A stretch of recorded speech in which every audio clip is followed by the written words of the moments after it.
Hey chat, how are you? Exhales deeply.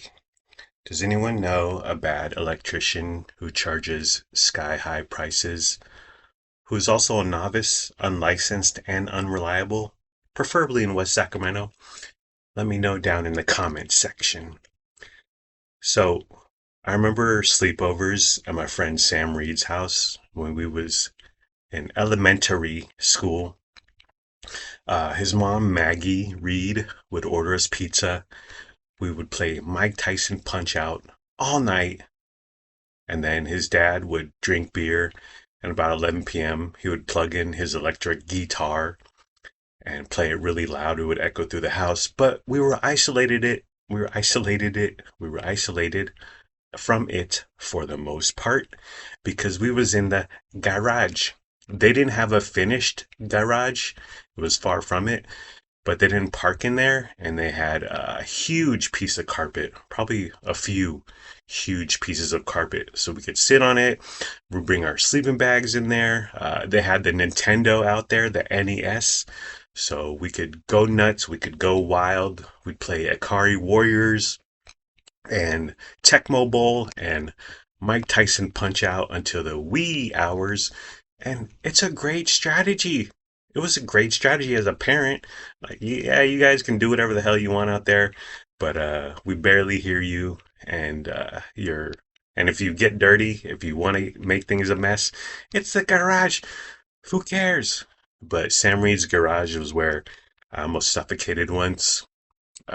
We brought our sleeping bags over. It was a huge sleepover, bunch of kids. It was his birthday party, and I was sleeping in my sleeping bag, and someone got the idea as a joke, as a prank, probably for his YouTube channel, that he tightened the top of my sleeping bag, like the thing where you press on the little plastic thing, and then you could, uh, like when you're wrapping up the sleeping bag, making it in small as space as possible. Well, he did that to the string and tightened the top of my sleeping bag while I was inside it.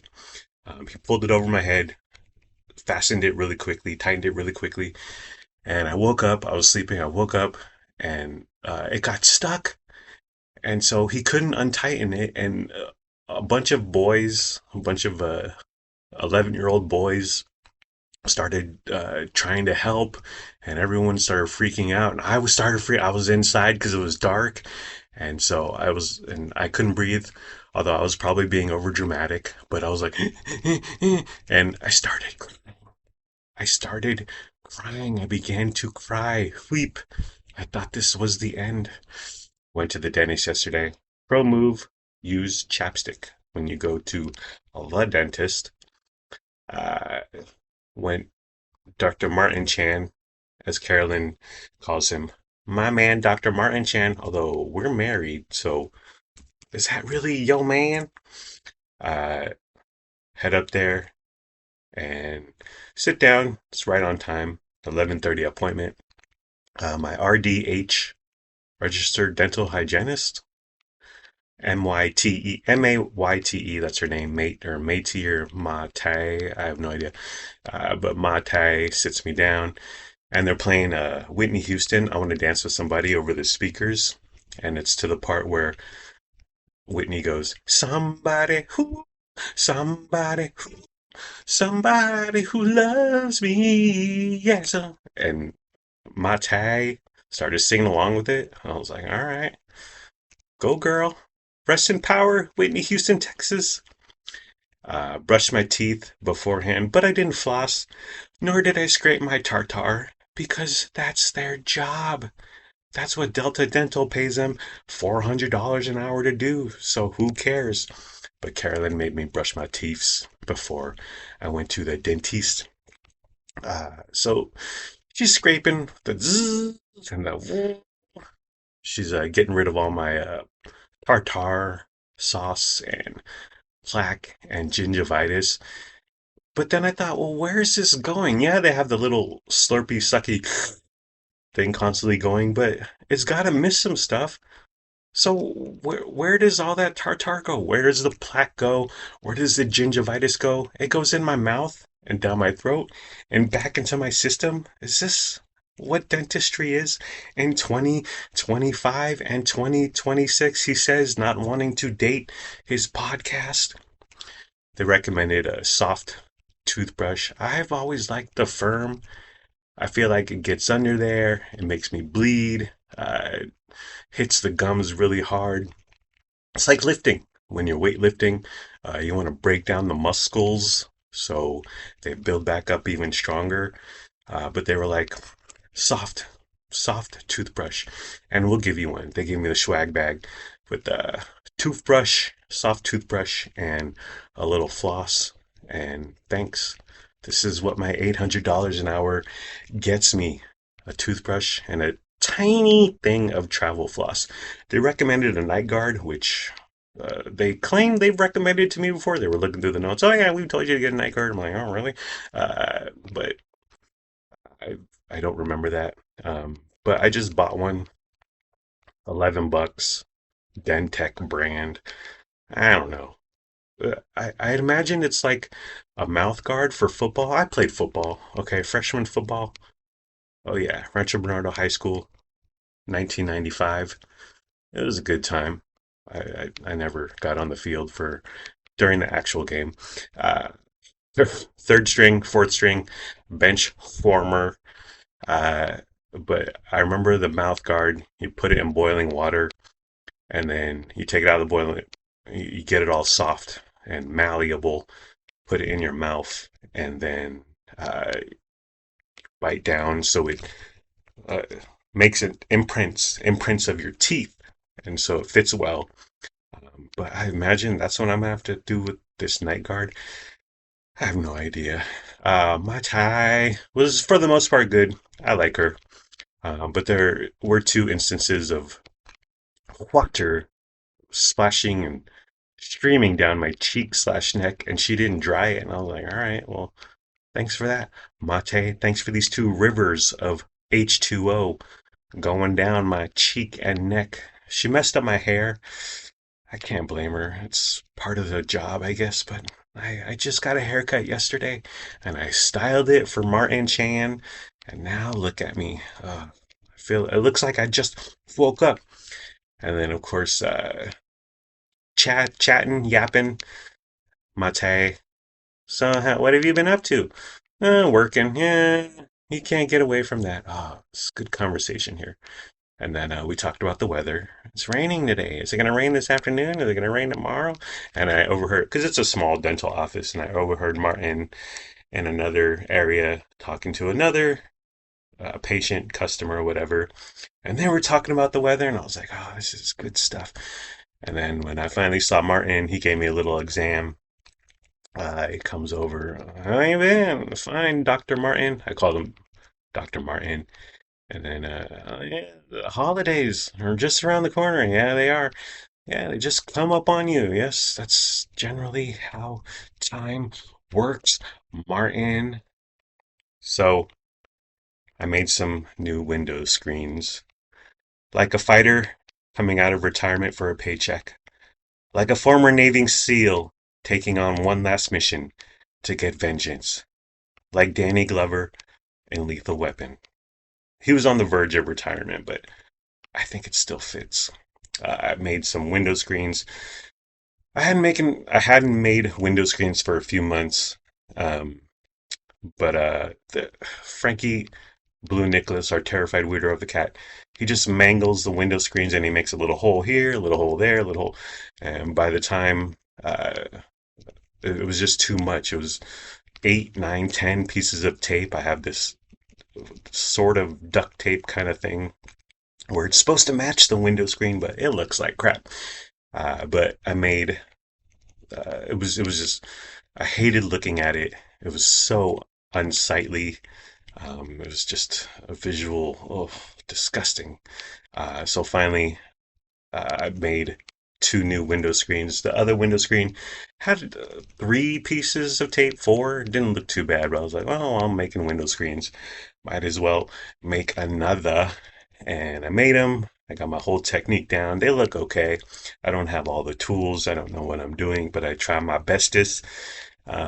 and I put them back up, installed them, and they looked beautiful. And just looking out of the windows, no longer bothered by all that window screen tape. It was pleasant. And I talked to Frankie Blue Nicholas and I said, Frankie, just give me one night with my beautiful window screens. That's all I ask, Frankie. Please don't tear them to pieces. Don't damage them. Don't shred them. I got a week and a half.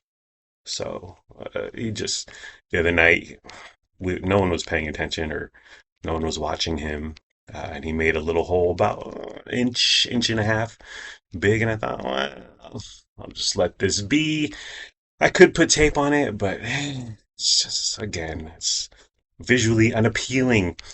And I was thinking about gnats and mosquitoes, but I lift. I'm really strong, and the time that I do lift is around 5 a.m. It's dark outside. It's dark and hell is hot, as DMX used to say. Um, and then the weight room, it's got lights in it, obviously, uh, but it has windows, and I always open the windows because I walk in there at 5 a.m. It's just myself. It's a little musty in there, a little dank, so I open the windows. But one window doesn't have any window screens, and uh, that's been an issue for 6 months now. But whatever. But I open the window, and I think I always think there's going to be gnats or mosquitoes or larvae or flies that come in, but nothing ever comes in. It's not a problem, and like bugs are attracted to lights, and it's pitch black outside. So I would think there'd be a swarm, an army of bugs flying in and making a home, but I've never seen a problem. So I was like, one one tiny hole. Although there's a few tiny holes, minuscule holes, like a millimeter, a centimeter big.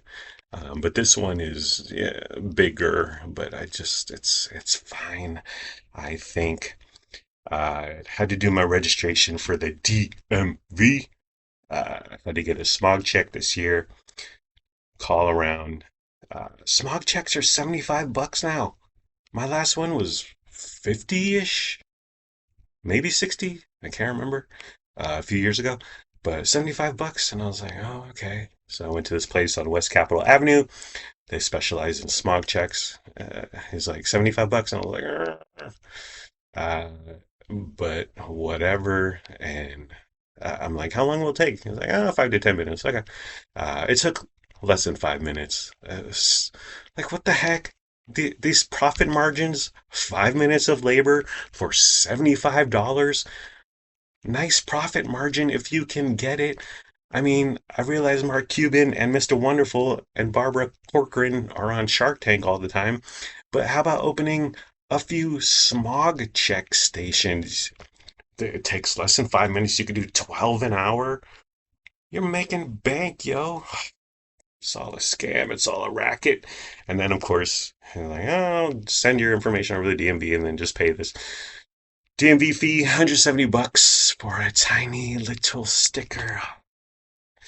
I like getting screwed by the DM Vizzle. Uh, our toilet, water closet, our toilet room, where our toilet is, it's a small room. The clock, I got a clock in there, so you know what time it is in case you're taking a little extra time in there, if you know what I'm saying. But the battery stopped working. Oh, the clock stopped working, the battery died, whatever.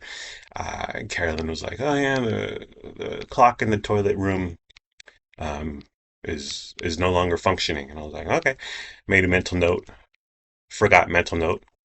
Right out, right out. One in one ear, out the MF and other. Uh, so I was doing my business in there, if you know what I'm saying. And I look up, and there's the clock isn't working. I didn't know what time it was while I was on the can, and it was before work. I had to go to work, and so is it 6 a.m.? Is it 6 p.m.? Oh, what the hell is going on? What dimension am I in? So I just sat there on the porcelain god, and I said to myself over and over, time is a man-made construct. Time is a man-made construct. I had some rewards. I needed to spend on a credit card about $23. And so I was like, oh, I'll go to grocery outlet and spend this $23. But it's really hard when you have to spend $23. It's really hard to spend $23 uh, in the gross out. So I'm walking around like, do I want this? Do I want that? Do I need this? Do I need that? Uh, and it was, I, I, I couldn't spend the $23. It was similar to the plot of the Richard Pryor starring vehicle Brewster's Millions from 1984. I was just like, I don't know what to buy. I could buy everything. I could buy nothing. I need to spend $23. I did buy some stuff that was off track, aka ranch Cheez-Its, which I'm not a Cheez-It fan, but these are excellent. Ranch Cheez-Its are fantastic. Quite the snack.